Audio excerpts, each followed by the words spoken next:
Hey folks, here we go. Okay, I'd like to call to order this special meeting of the Council of the Municipality of Kincardine at 5 o'clock on February 24th, 2025 in the council chambers. Begin with roll call. Deputy Mayor Clark. Present. Councillor Blackwell. Councillor Kavanaugh. Present. Councillor Hinchberger. Present. Councillor Prenger. Present. Councillor Stanoff Gray. Present. Councillor Stewart. Present. Councillor Williams. Present. And I'd like to acknowledge as we begin that we're meeting on the traditional lands and treaty territory of the Saugeen Ojibwe Nation, which includes the Chippewas of Nawash, unceded First Nation, and the Chippewas of Saugeen First Nation, whose ancestors were the first to inhabit, care for, and live on the land. And we recognize and deeply appreciate the contribution that Indigenous peoples have made both in caring for this land and shaping and strengthening this community, our province, and our country. So as a public service organization, we're dedicated to learn and acknowledge Indigenous history and culture and are committed to actions that move us towards a journey of truth, healing, and reconciliation with the Saugeen Ojibwe Nation, the Métis Nation of Ontario, and the historic Saugeen Métis.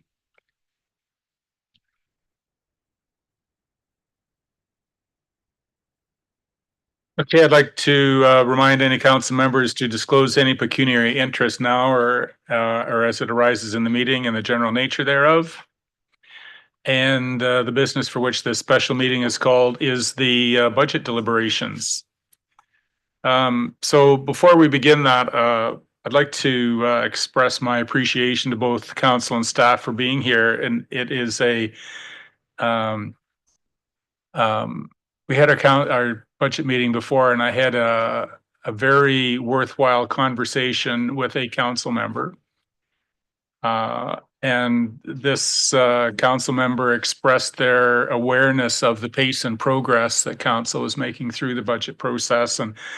And I'm not even sure they were conscious of the insightful comment they made or the lingering effect it would have on me as I pondered, our role and responsibility through this budget process. But basically, the comment was, there are external organizations who are impacted by our decisions.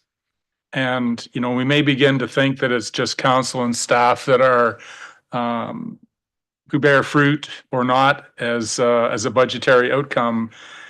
And I was spent some time pondering about the benefit of a council who is predictable, focused, and timely in any decision-making process because they lead to confident, steady, and collaborative growth in community and industry. Am I saying we should just rubber stamp everything that comes along? No, I'm not saying that at all. But timing, already we are hearing reports of the challenges getting some of the quotes for through the procurement process in the municipality, and the contractors and the suppliers that are already filling up with orders. So it's I'm thanking you for being here, for taking time out to make sure that our municipality is well positioned. So once again, thank you. Anyway, the budget deliberations, this is going to sound weird, but it is the process. Need a mover and seconder that council approve the draft 2025 capital and operating budget as amended at the February 24th, 2025 meeting, and the council direct staff to prepare the final 2025 budget bylaw, moved by councillors Deputy Mayor Clark and Councillor Stewart. Discussion. I wasn't going to call the vote right away. We'll do the discussion. So we'll begin with capital. We will address any outstanding issues that any councillors may have. Ms. Clancy's here this evening with the tote board. Following the capital, we'll address the items that have been placed there, and any councillor will have opportunity to address any of the line items there. And hopefully before we go home, we'll have this bylaw addressed. Okay. Does anyone have any comments about capital issues? If as you start, could you if they're in your binder, could you give us the description number just so we know? Councillor Stewart, please. Thank you. Through you, Chair, page 243. It is the 9609 playground equipment.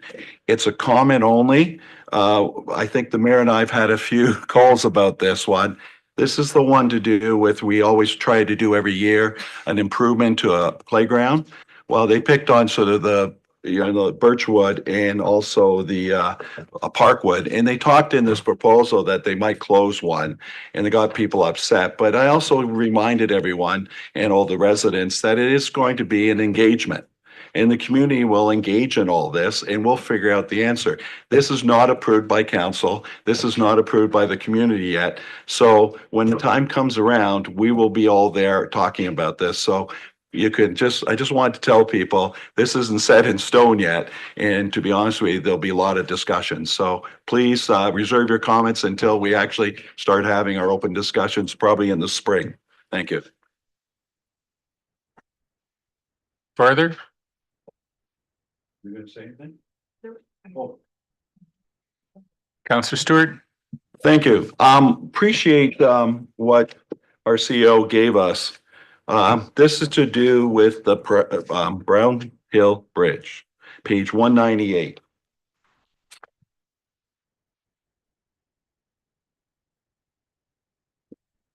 A comment, and maybe something that we need to incorporate in the future. You look through this proposal on the page, and then we got this new information from the CEO just the other day. It wasn't covered in this page. I was quite surprised on a couple of things. I was quite surprised that the bridge isn't 4.2. The construction project's 4.2, because it looks like half the construction is the road. Now, that wasn't even mentioned in this, and it wasn't even mentioned by, I believe, the director. So I think in the future, when we start talking about a budget item that is probably almost 20% of our capital budget, we need to understand all the details.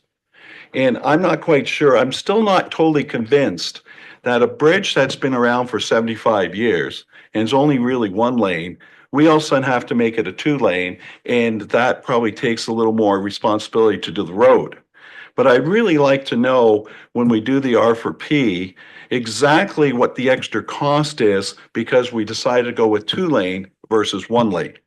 I mean, we've had a 1-lane bridge there, or 1.5, for 75 years. Nobody seems to complain about it, but all of a sudden now we're going 2-lane. And with that, we have to improve the road. It looks like the east side, we're elevating. I'm not sure what we're doing. And I know that the director's not here, but I really like to maybe sort of go this way with this one.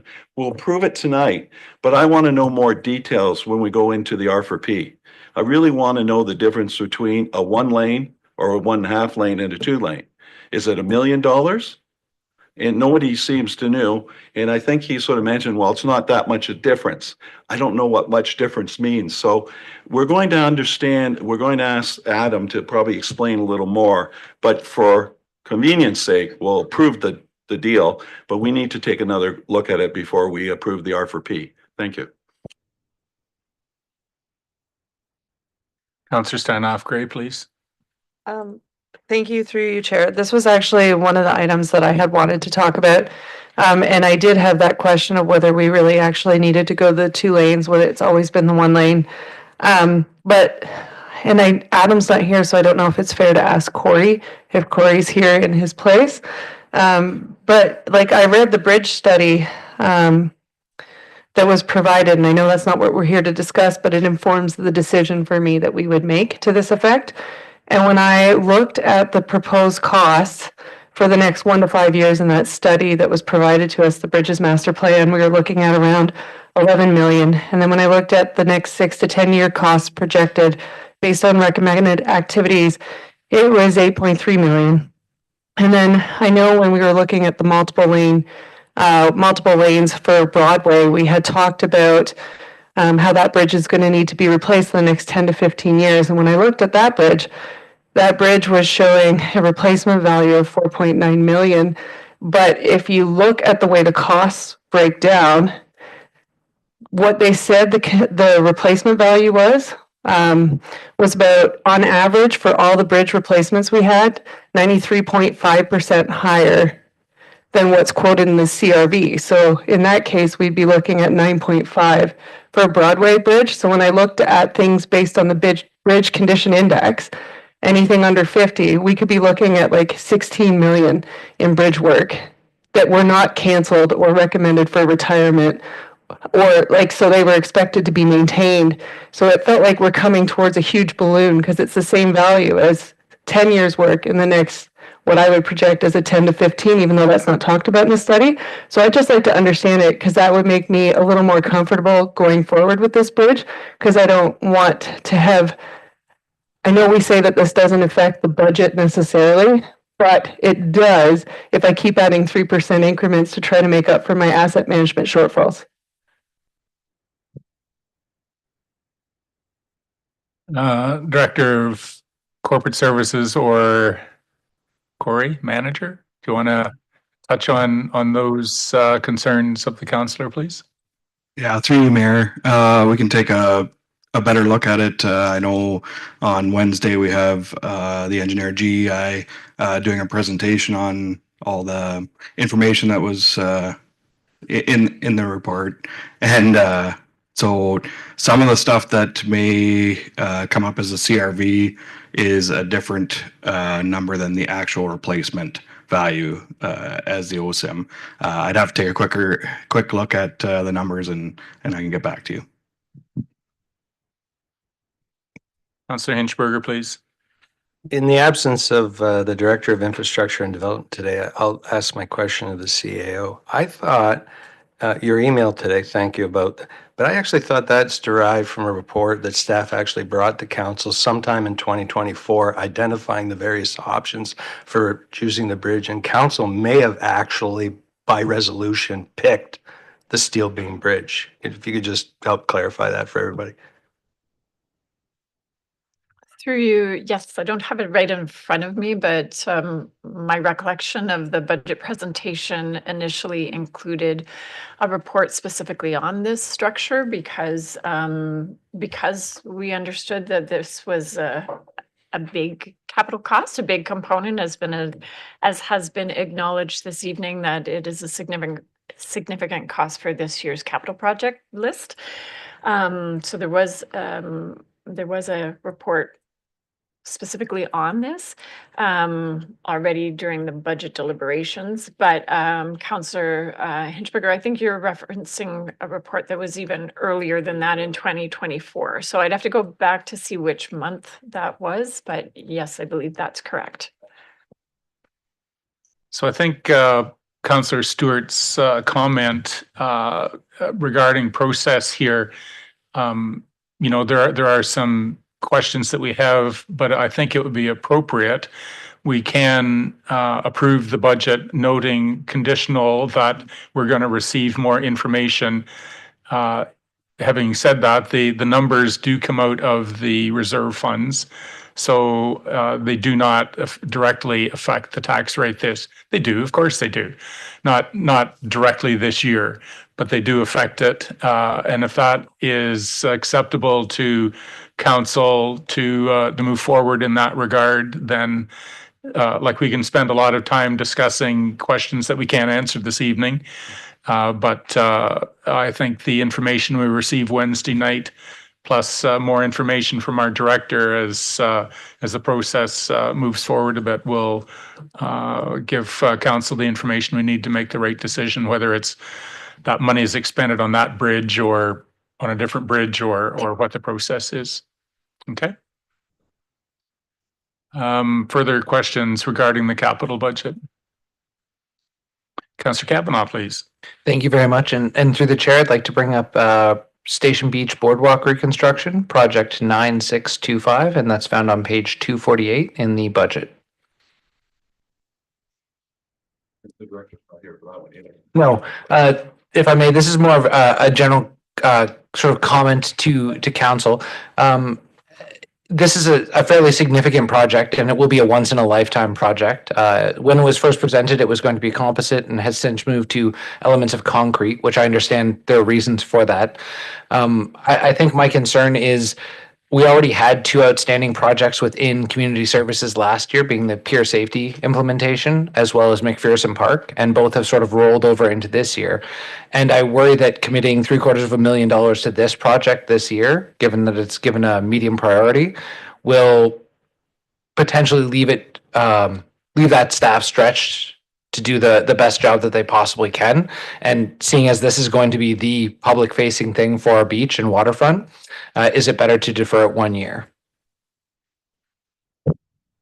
I'm going to direct that to our CAO for recommendation that in that regard, if you would, please. Through you, Mayor, I think it's acknowledged and has been acknowledged early on in the term of council that there are some challenges with the boardwalk. So there are deficiencies there. Maintenance is a challenge to try to keep that boardwalk in a spot where there isn't sand blowing in, and it in and of itself has some challenges just in the structure underneath.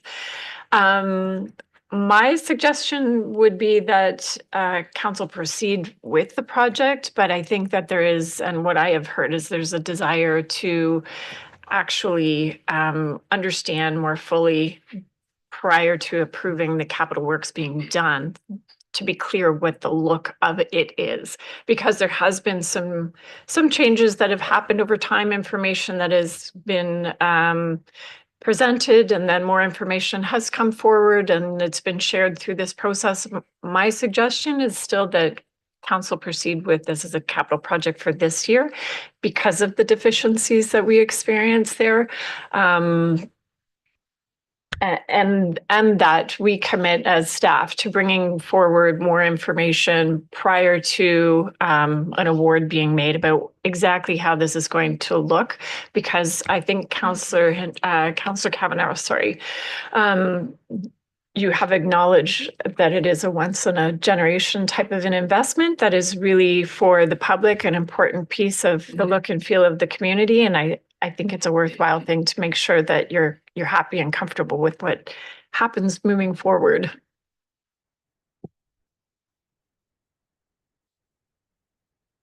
You all right with that? Yes, thank you very much. I appreciate that. Councillor Stewart, please. Thank you. Great suggestion. I think that, Brown Bridge and this one, perfect example. We'll approve it in the budget tonight, at least the dollars, but come back and review it and tie it down with the details. I think that's wonderful, because even looking over the carry forward projects, capital projects from 24, we still have $5 million. So, we're sort of, got to be careful of this and everything else. So if the council is willing to do what the mayor was talking about, I think that's great. And then we can move forward with the capital. Further capital items?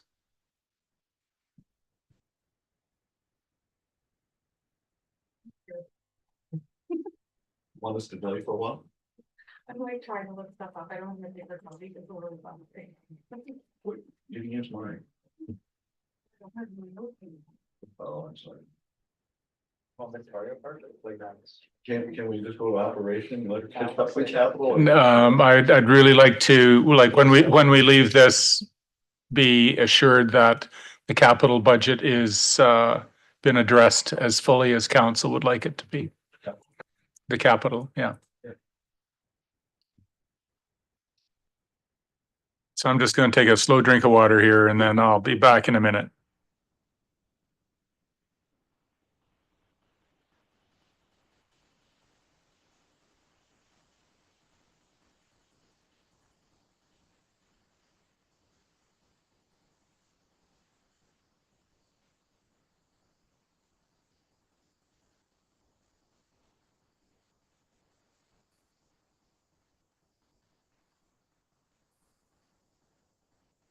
All right, so it appears at this point that our capital budget is ready.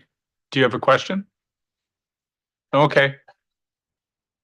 Okay, go ahead, Councillor. Thank you, through you, Chair. I just wanted to bring up project 9609, the playground equipment. I know that we have an opportunity here. Well, I want to make sure we do it properly. I want to preserve a great playground for the area. I just don't think we've set this project up for success yet. And I was going to suggest we table it, but if we could do something like we just talked about for the boardwalk, where we might approve it as part of the budget, but ensure that there's more discussion and a final approval before anything. I know there's got to be more discussion.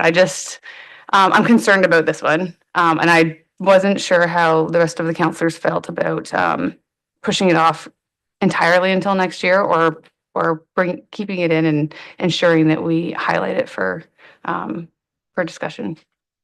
No, I think your point's well made. There's a number of very front-facing capital projects that council has every right and opportunity to see it as they move ahead step by step by step. There's some that we approve the money and that's the end of it. We just never see them again. But the ones that really are community focused and their demands engagement, like we have a responsibility to support our staff through that process. So that's the response to all of those, the boardwalk and the bridge, all those sorts of things that playgrounds, that we have that opportunity. Councillor Steinhoff Gray, please. Thank you, through you, Chair.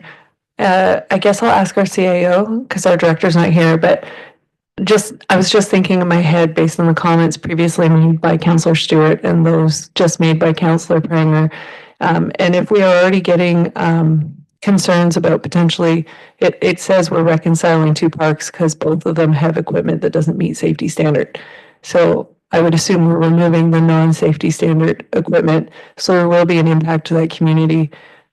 So knowing how our community engagement has gone in other cases, I understand the concerns of having a project to implement within the budget time period when we may not have concurrence of the neighborhood on which park has the equipment placed in it versus, collapsing what was two into one, even if we maintain that space in a different capacity in that community. I am a little nervous about how that process shapes because I wouldn't want to rush it and have further constraints that would tarnish an otherwise wonderful project.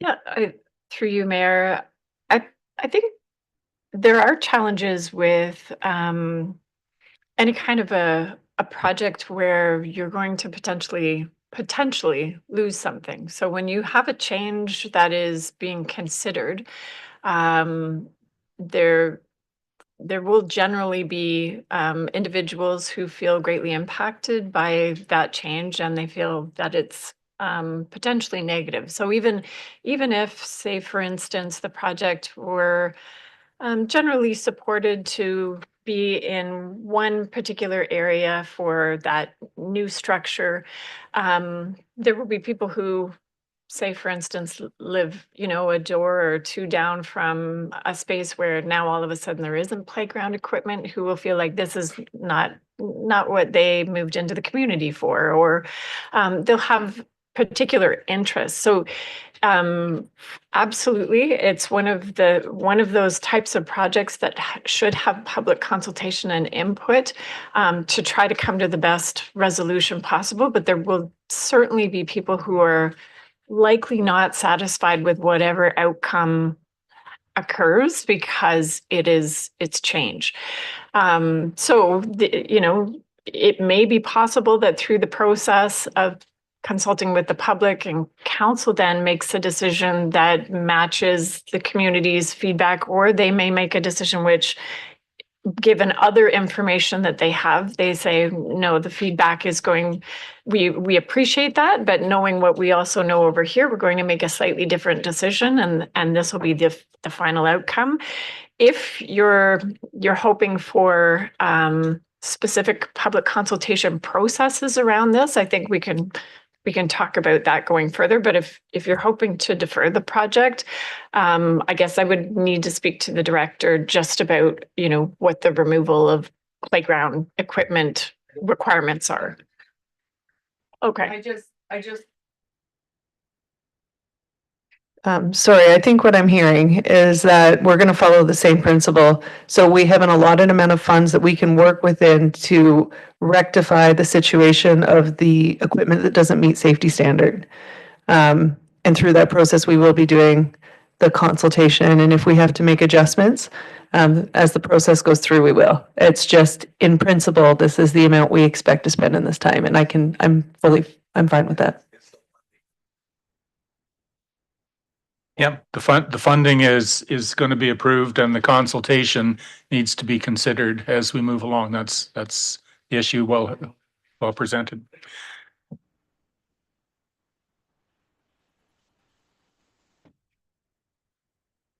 Councillor Pranger, please. Thank you, through you, Chair. Thanks for discussing that issue, guys. I appreciate it. I'm okay now with that. However, I have an issue, with P060, the Victoria Park Rehabilitation Project. It's on page 267, if anyone's looking. This is also one of those once in a generational projects. It's the center of our town. Major events happen at this location. And while the report recognizes that council has not approved the designs that were originally proposed last year, the proposal is by staff is to go ahead and have final construction drawings made up. And I'm confused because if we haven't approved a concept design, how can final drawings be made? If we don't like the final drawings, then they'd have to have them redone, which would cost a lot of money, a rework. So I expected this proposal to sound more like we will be doing more work on this design and bring it back to council, not have going straight to having final drawings done up. That was agreed, I think. Okay, if I may, and CEO Corsett jump in here. We were presented the proposed drawings from Plural, and there were some reservations by council about their acceptance of what those drawings presented. But there was really no direction from council as to what the process was. It just kind of ended there. So I do agree that the project, should council want to reinvigorate it, needs to be brought back. There needs to be a focused decision by council. These are the directions we want to go, whether the fountain goes or stays or is placed someplace else, or where the walks go. You know, we do represent the community, and it's our responsibility to both initiate the conversation and make sure that it suits the needs of the community for that next generation. So I'm hoping that our community services staff would bring through a report of some sort or other, you know, we'll get that we have to start the conversation again, even if we take up the report that Plural presented us and say, you know, for these reasons, we want this or that, whether it's budgetary reasons or access reasons, council can decide all that. But it just needs to be brought back for those approvals from council about what the design looks like, so that it goes to the construction thing. Construction design, so it's not going to get sent off for design without approval from council. That, just as you commented, that's not a good planning process. Go ahead, please. Well, thank you, and I concur with what you're saying on the process. Unfortunately, the last couple budgets, perhaps it was our lack of experience, but we've approved budgets with vague wording before and been surprised by the process that was followed. So I would prefer that there's clear direction so that staff doesn't have to guess at what we're expecting from them. Yep. So absolutely, when that comes back and we provide that clear direction, then the next steps will be taken. Absolutely. Councillor Stewart, please. Thank you. I think my fellow councillor, through you, Chair, made some good comments on it, but you know, I would like to approve at least the 60,000, because we really sort of need, as a council and as staff, to really get approval drawings so we can put this in the budget, actually construction on 26.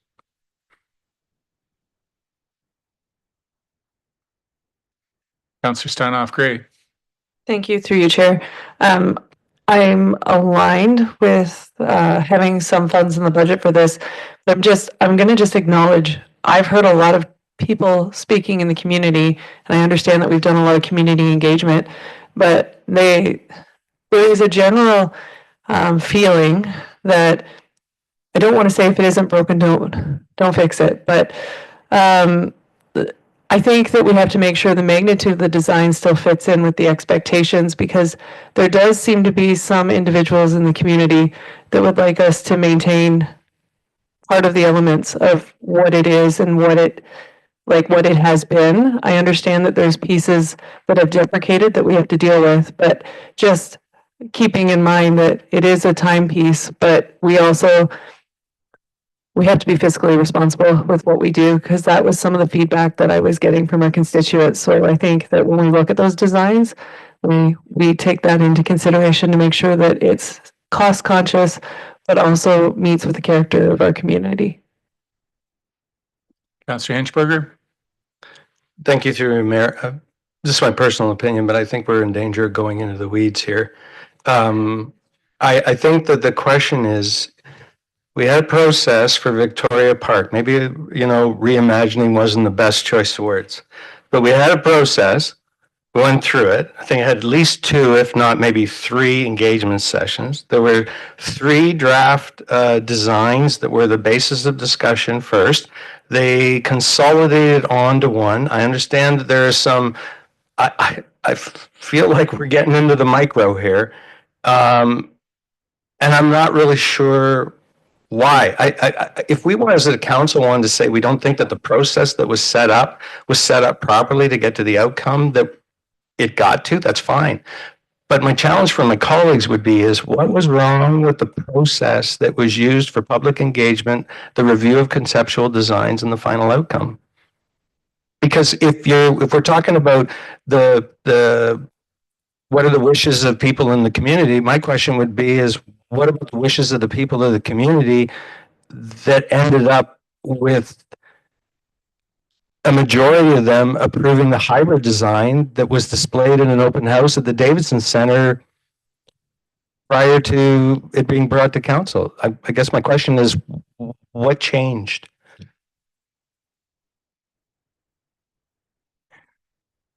And that is always the challenge. We hear the individual voices, but we weren't the consultant that put the drawing together. Councillor Steinhoff Gray, please. Thank you, through you, Chair. I think the reason these questions come, and I don't want us to be in the weeds, but I'm just going to respond to Councillor Hinchberger because I think it's a fair point, is that I find we have a low turnout for participation. So it's not always reflective of the community as a whole, and I don't know how we fix that. I don't, maybe we ignore it and truck on. I don't know, but yeah. Okay, once again, there is a recommendation that through a report from staff that the report from Plural comes back. Even if it means another consultation project or process, even if it's a one thing, then we still need monies in the budget to address that. And Councillor Stewart has the, there's $60,000 here recommended to make sure the process moves forward enough that the construction would likely happen in 2026. Okay. More comments about the park, or moving on to another subject that we have to talk about? Yeah, it does. No, go ahead.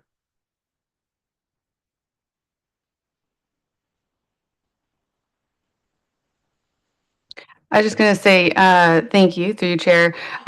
Since I brought it up and was questioning whether it should be there, I'm okay with it staying in the budget, provided the process we've discussed and expect is followed, even though it's not outlined in here, and everything comes back before anything goes out for construction drawings, because concept needs to be approved. Thank you. They are the front-facing projects that council likes to have a great assessment of what they look like and what the impact will be. I'm not encouraging anybody to put their hand up about capital, but it's still here. Oh, Councillor Stewart, please. I know we had a motion, but let's make a motion right now to approve the capital budget. I like to make a motion to approve the capital budget. Thank you. So we already have a motion. Well, I know, but let's get rid of the capital now. We can vote on So the capital. we can split that apart then, clerk? That's Yeah, I think we can. acceptable thing to do. Okay, so you have superseded the original motion by moving that we address the first half. We approve the capital budget, moved by Councillor Stewart and seconded by Councillor Steinhoff Gray. All in favor? Anyone opposed? And that's carried. All right, so we're moving on to the operating budget, and I would ask our manager, Ms. Clancy, to put the tote board up on our screen, please.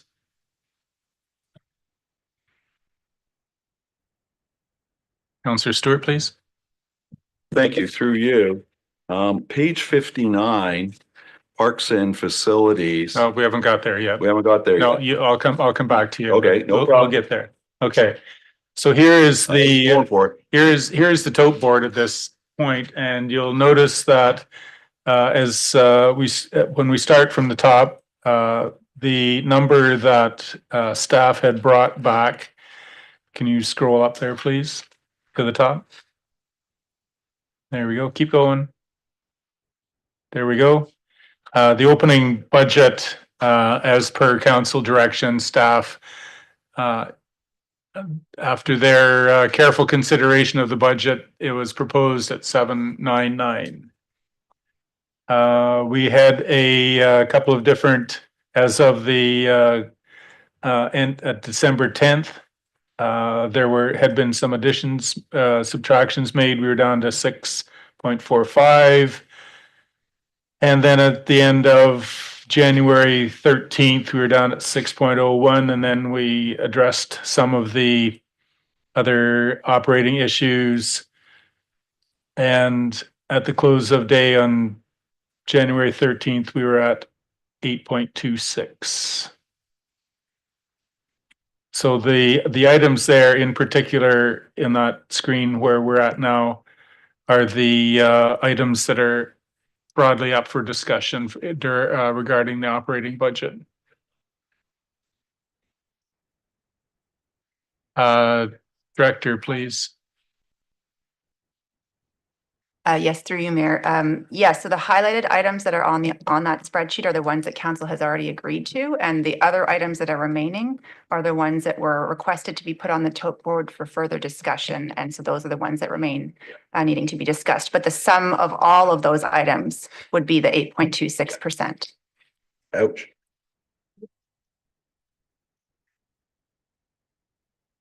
Councillor Stewart, page 59. Thank you. Well, I would like to do page 59. I'd like to add, but are we just going to talk about tote board right now? Okay, well, I'll reserve it as long as we're allowed to talk about just one item I'd like to remove from the operation budget that's not on the tote board. Okay, we'll deal with these and get them solidified. Councillor Steinhoff Gray, please. Thank you, through you. I'd like to move that we approve the environmental services maintenance coordinator position. It's not highlighted in yellow, so I'm going for it. Okay, so that is moved and seconded by Councillor Steinhoff, Gray, and Kavanaugh. Do you need like official motions for this? Was that what you would like, clerk, to? Yeah. Sorry, was that a negative? I don't know what it can. No, to add. She said that. Add, okay, yeah. To Highlighted in yellow. maintain it on the tote board. Yes. Is there any?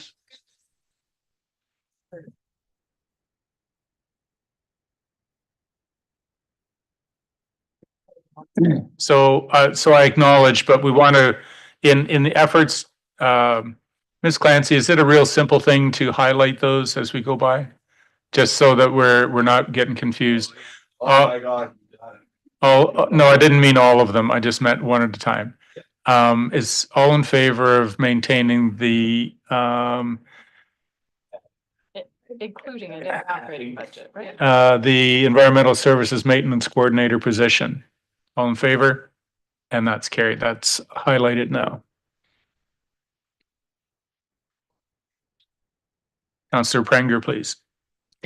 I'd like to request that we remove the option to transfer 200,000 to next year to offset the OPP costs. Stole my phone. Do I want it all applied this year, please?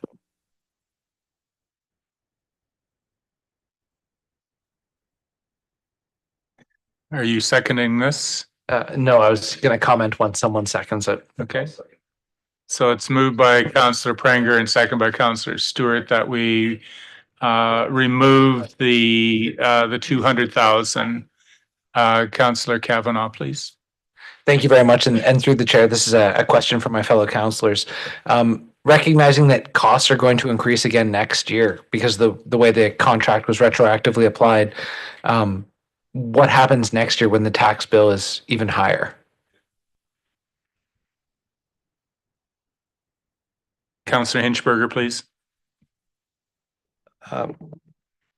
Thank you, through you, Mayor. It was going to be the same question as Councillor Kavanaugh's, but I'll rephrase it. Is there any information that Councillor Prenger or Councillor Stewart is aware of that there is similar relief existing in 2026 and beyond? Or is this borrow from the future to pay the present? And in this case, the future and the present are no more than 1 year apart. Councillor Prenger, please. Thank you, through you, Chair. I guess I don't see it the same. I don't see it as borrowing from the future. The money is available now. We have the option to use it all or use half of it. We're not borrowing from the current to pay for a new position. We're charging our constituents. We would have to do the same in the future if we have to increase costs for our OPP. And we're increasing costs for our staff. I mean, they're cost decisions. The fact that we have some relief through this funding is a benefit to us. We don't have to spread it out over 2 years. We can take advantage of it now and figure out ways to be more cost effective next year. Thank you, through you, Mayor. This might be a question that the Director of Corporate Services could answer. I think the total amount that we're receiving from the province regarding the OPP is actually larger than what was going to be the increase in policing costs in 2025. Is that correct or not?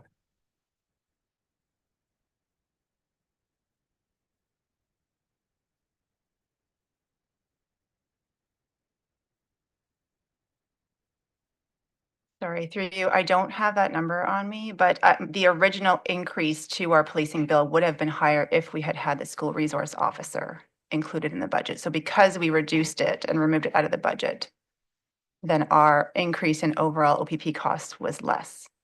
So otherwise it would have gone up by $457,000.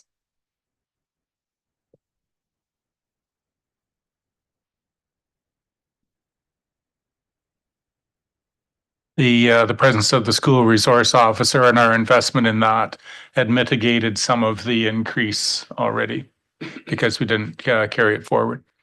Councillor Prenger, please. Thank you. Thank you for that information, Roxana. I guess I didn't realize that. I thought that the increase this year was actually more than the 400 total. So to me, we weren't taking advantage of more money than we're being charged this year. Does that make sense? So if we're actually, if our costs are less than the full 400,000, then I'd be willing to put what our increased OPP cost, the amount against this year, and save the rest, say it's 30,000 or 70,000 or whatever it is, and put it towards next year. If I might be so bold, let's not jingle around with pennies. Like I appreciated the first motion, like either use it or don't use it. It's I understand what you're saying. I know what you're saying, but it is not as I hate to say it's just semantics, but it's, are you going to use it this year? Or you're not going to use it this year. I'm sorry, our director, go ahead. You're thinking out loud down there. Yes, through you. Yeah, I am, because, so I guess to clarify, so the amount of the increase would have been 268,000, like the bill from 2023, from 2024 to 2025 went up by 268,000. That was mitigated by the fact that we didn't have the school resource officer. And so that would have otherwise increased to 457,000. But the amount of our rebate was equivalent to $396,000, which we would expect would still be faced with in 2026. That makes sense. Councillor Kavanaugh? If I can add just a little bit of clarity through the chair. So when Bill 124 was repealed, officers received a retroactive pay raise of 4.75% for 2023, 4.5% for 2024, and then it's going to be 2.75% for 2025 and 2026. And so based on previous things, our bill will basically increase this year, next year, quite significantly. And so this one-time rebate, the timing of, I don't foresee another one coming, could be used to smooth it over the 2 years. Effectively, would you rather pay no increase on police this year and 2% next year, or 1% each year?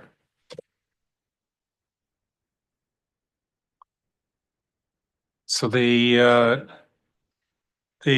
question has just been called. I'd like to call the question. So at this point, the motion on the floor is that we remove the option to transfer 200,000 from the tote board, which would decrease our tax bill by 0.494%. All in favor of removing it from the tote board, please indicate. All opposed. So that failed. Other recommendations from the tote board? Councillor Stewart, please. I think council needs to be aware that if we continue on doing this, we're going to have an 8.26. That's the largest increase we've had in over 10 years as a council. So, you know, be prepared for a little pushback. The one other thing I'd like to remove is the purchasing and procurement position. I don't think it's well enough defined yet. And I'm going to put that forward to have it removed. Moved by Councillor Stewart and seconded by Councillor Prenger to remove the purchasing and procurement position. Discussion? Councillor Stewart, please. Thank you. What I don't see is that, you know, there is some savings from other staff, about 35,000 put towards this, but I don't really see the big savings.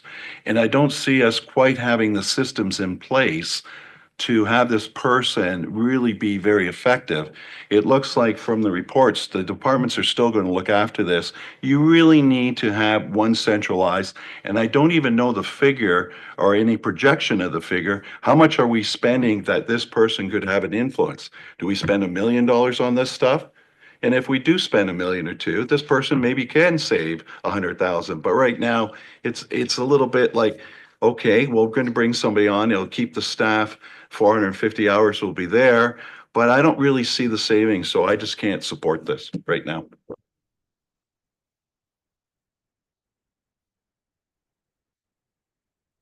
So we have a motion on the floor to remove the purchasing and procurement position. All in favor of that motion?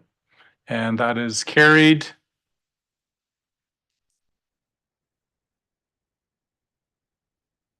Councillor Stewart, please. Thank you. I just wanted to ask a question about the management, the manager planning position. I was reading all about it and what's going to happen, but what is the basic outcome of having this new person being a manager? I mean, if anything, we're manager heavy in our staff right now. I would say that I need a coordinator, I need person out there in the field. You know, I understand that, you know, the planning position, but, you know, we've been sitting around with some very expensive piece of property for 5 or 6 years. And is this person going to be able to really change that? Or are we going to add another $155,000 to the tax bill and not really see a change? So unless I really get a better description and a better comfortable feel, I would say that, you know, we're still in the process. We reorg, but we haven't really looked at our organization, how efficient it is and everything. I would say that we should remove it. So I'm going to put a motion that manager of planning position will be removed from this year's budget. Moved by Councillor Stewart, seconded by Councillor Prenger. Discussion? Councillor Williams, please. Thank you, through you.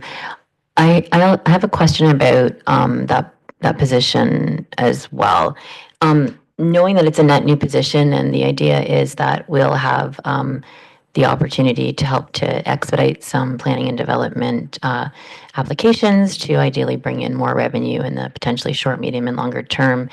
And this might be a question for the Director of Finance. I'm not really sure, but because this is kind of let's call it a pilot for lack of a better term, is there an option to have this position potentially a contract position that then becomes more of a one-time, one-year cost that is funded through a reserve fund rather than the general operating budget?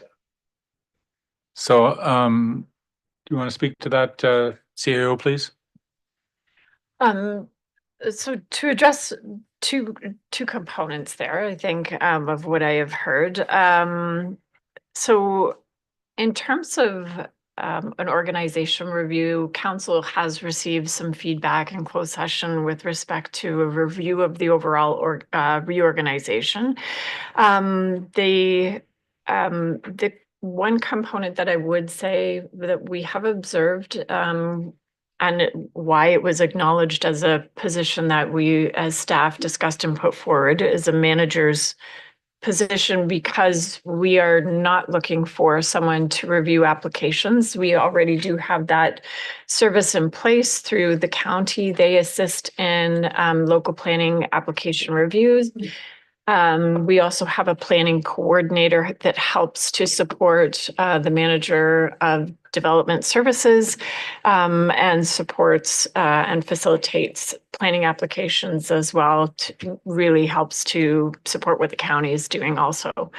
Where we don't have a good line of vision is on the forward-looking and proactive component of land use planning. So because we are receiving applications, processing applications, it's very much in response to what a developer or what a proponent wishes to put forward, as opposed to having staff who have the ability to take a look at overall within the organization, within the community, what is the plan for growth? There's been a huge benefit through conversations that we have had with senior level county staff, including the director and the commissioner.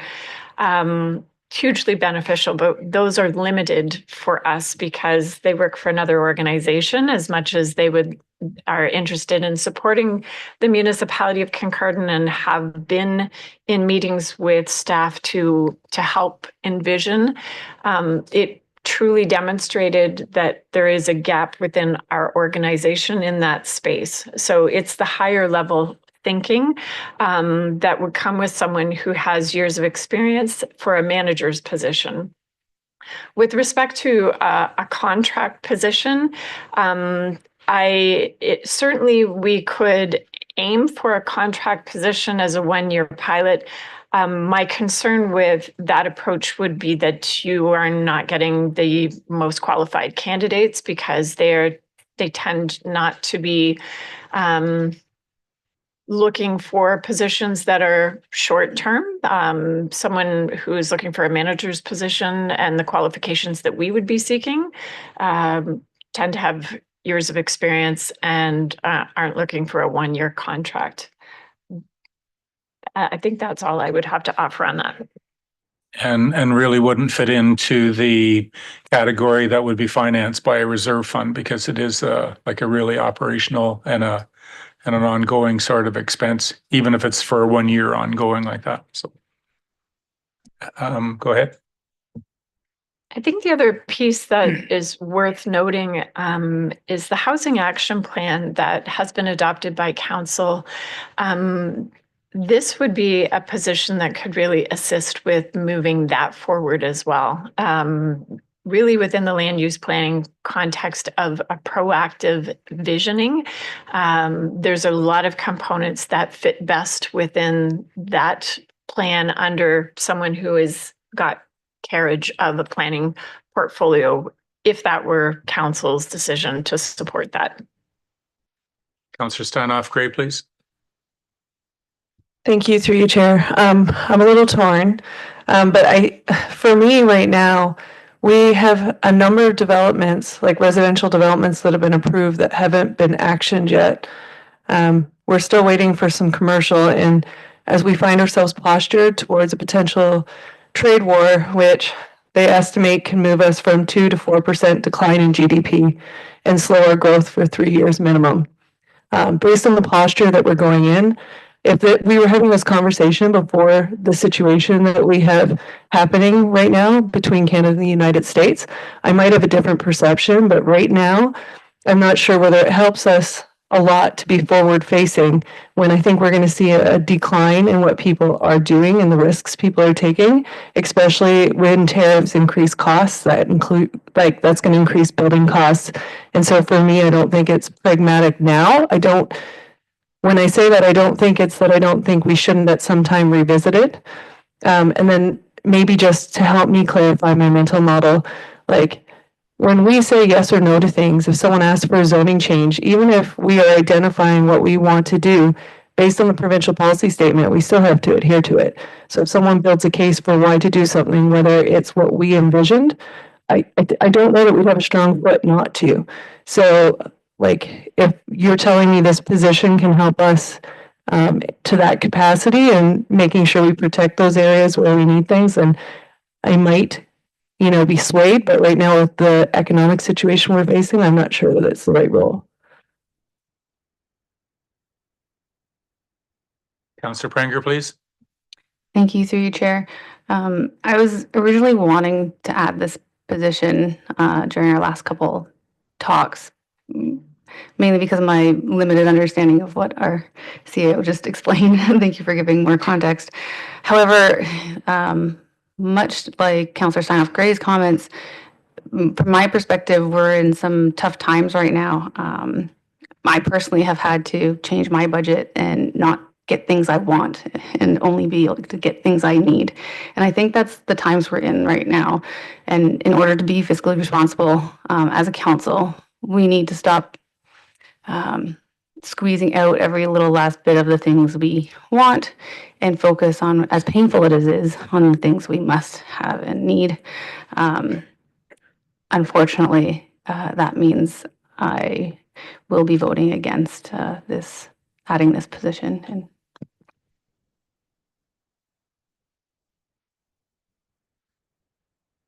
Okay, we have a motion on the floor to remove the manager of planning position. All in favor of that motion? And that's carried. Further conversation? Councillor Williams, please. Sure, I'd like to put forward the removal of the MIC contribution. I want to no longer participate in the MIC. So in that case, you would want to keep it on the Yes. billboard. Yes. Seconded by Councillor Kavanaugh. All in favor? That's carried. Okay, well done.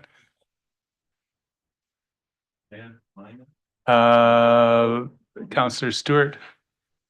This is not on the tote board. This is actually on page 59 under Parks and Rec, or Parks and Facility.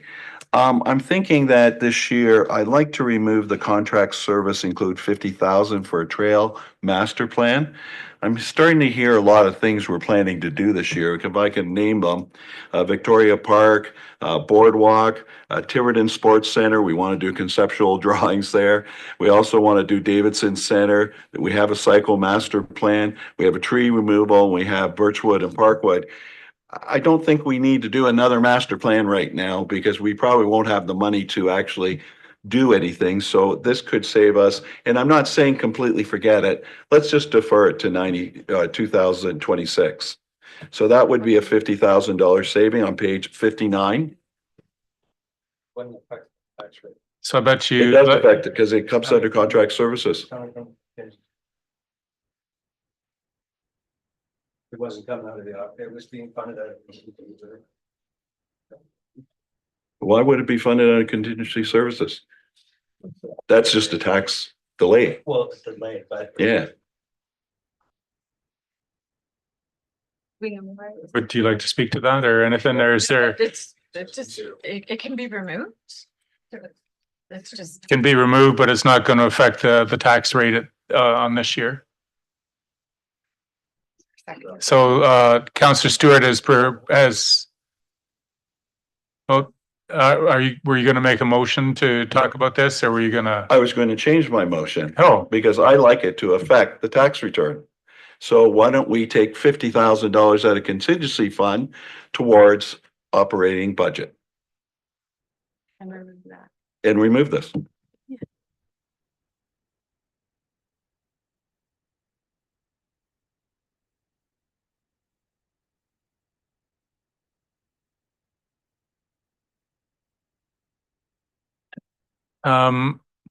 Councillor Stewart has made a motion that we take $50,000 from the contingency reserve And not do the trails. and not do the trails and put the contingency, the $50,000 as a tax mitigation effort. Is that what you moved? Okay, is there a seconder for that motion? Councillor Williams. Comment, Councillor Hinchberger, please. Thank you through you, ma'am. I may need some help again from the Director of Corporate Services here. I would just like to, I think, put us in perspective where we are at this point right now with the 2025 operating budget and where we were for the 2024 operating budget. 7.13 looks bigger than it was last year in terms of a number, but there's two things that we've long since not talked about that, if you want to compare apples and apples, are different. One would be is in 2024, council did not elect to increase the amount contribution to the life cycle reserve fund by 3%. The other is that it chose to take half of the Bruce Telecom dividend of $250,000 and apply it to the tax. Those two things combined are probably a net in the realm of like 4%. So in terms of, you know, rescue me if you can.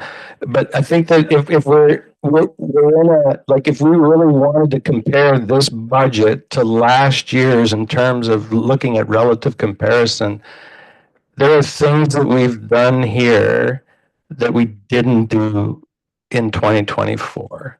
Part of it was putting more money away to the life cycle reserve because a lot of us have talked about this growing realization that we're not putting enough money away and saving for capital rehabilitation and replacement. The other is we took last year and suppressed the tax rate by applying part of the Bruce Telecom dividend into the operating budget to lower the overall tax rate.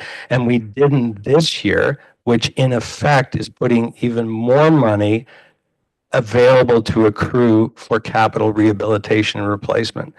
So this, it looks 7.13 from my perspective, looks on the surface to be back higher than it is last year.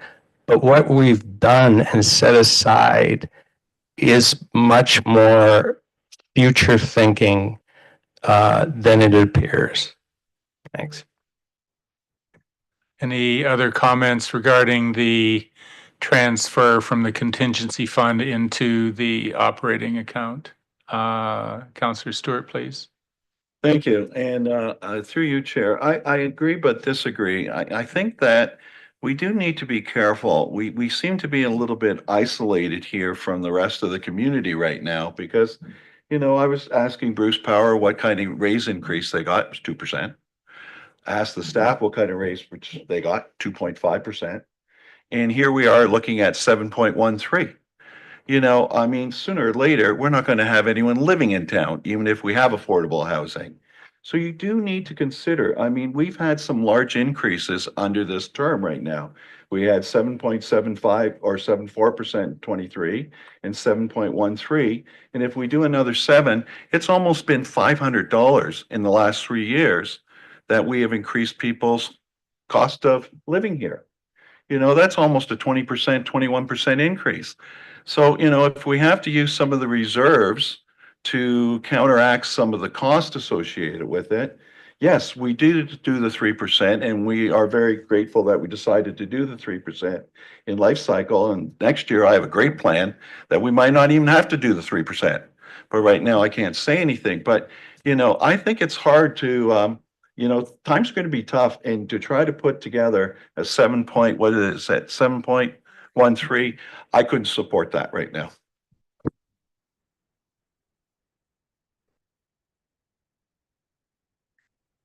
I see. Did you have a question, Councillor Prenger? Well, I'm Councillor Hinchberger, please. Thank you through you, Mayor.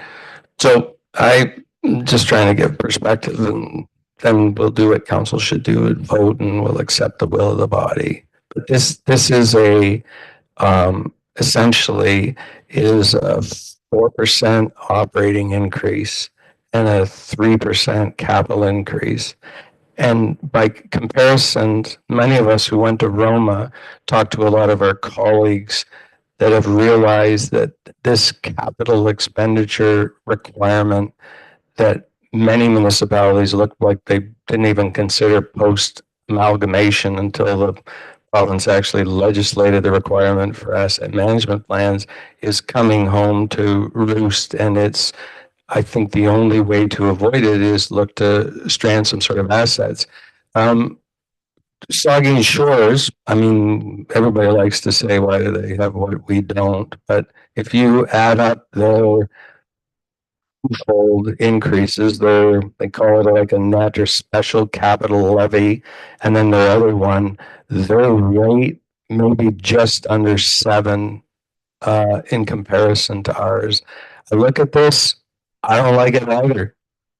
But there's some cold-hearted math staring us right in the face, and logic should prevail over emotion, or we're really going to be in a bind. Thanks. Councillor Prenger, please. Thank you, through you, Chair. I'd just like to clarify, based on what Councillor Stewart has said to me, my understanding is that the motion on the floor is not just to transfer the 50,000 to the operating budget, but to also remove the site of the trail master plan from the deliverables list for that department. Just want everybody, make sure everyone's on the same page for what the motion fully says. Director, please. So through you, so just to clarify, that would be 2 separate things. So we would treat them separately through the budget. So we would remove the Trails Master Plan funded by the contingency reserve. And then we would do a separate just transfer to the operating budget from the reserve for 50,000 for the sole reason of decreasing the tax rate. I just wanted to respond to what Councillor Hinchberger was saying, because I was trying to scramble to find some numbers. But so in 2024, the tax rate increase was 6.86% for comparison purposes. That excluded the 3% asset management plan contribution. That included a $250,000 reduction to decrease the tax rate. And so therefore you're comparing really what should be more than 10% to currently 4.13% plus the 3% of asset management. So if you take that 7.13% number, 3% of that is the asset management plan. So it's really 4.13%. Councillor Kavanaugh, please. Thank you very much. And through the chair, if I could sort of echo Councillor Hinsberger's sort of thought process here, is that asset management element of it. When you really sit down and you look at those numbers and you look at it, we talk about putting 3% in when mathematically the original report called for 5 every year, 6 every year just to do that. And like that wasn't realistic with this council to do. So I think council is very much aware of that as an issue. And as an education piece for the public, breaking it down, that is simply because essentially we'd never, as a municipality, did not collect enough money at the time, and there was no forecasting and thought process that, hey, this bridge is going to have to be replaced, or this ice rink is going to need a new refrigerating plant. And so that bill is going to continue to exist, and that increase is forecasted to continue, I believe, if I can confirm with our director, right to 2042. And so that's just to get caught up to where we should be. And so while I'm not happy with this number, I feel like we have done a good job this year balancing things that the community needs, as well as trying to make up for past oversights or efforts to artificially lower what the taxes should have been.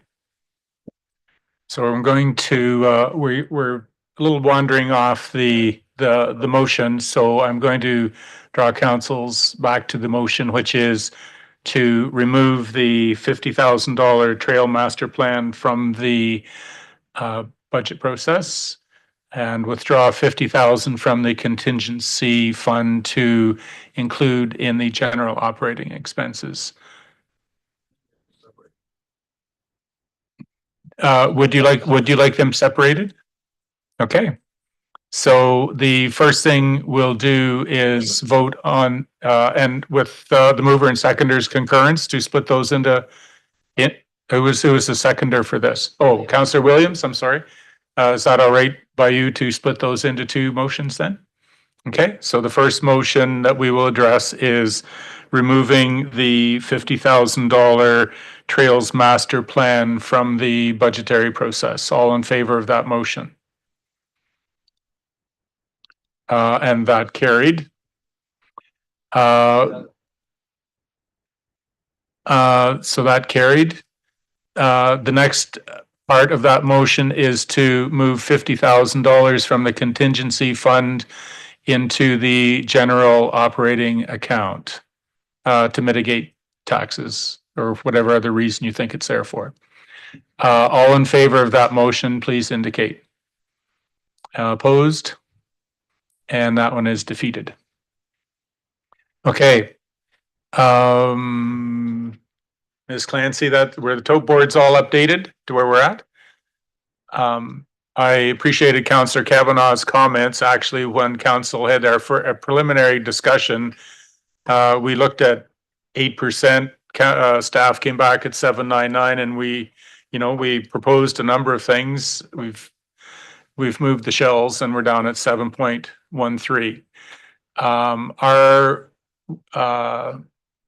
Are there any other operating numbers that you would like to address? Or are we ready to call the question here? Councillor Stewart, please. Thank you. And I'm a little bit off, but not off. You also have to remember, we just did a water and sewer increase of about 8% too. So we're pushing our taxpayers pretty hard right now. So, be careful when you vote.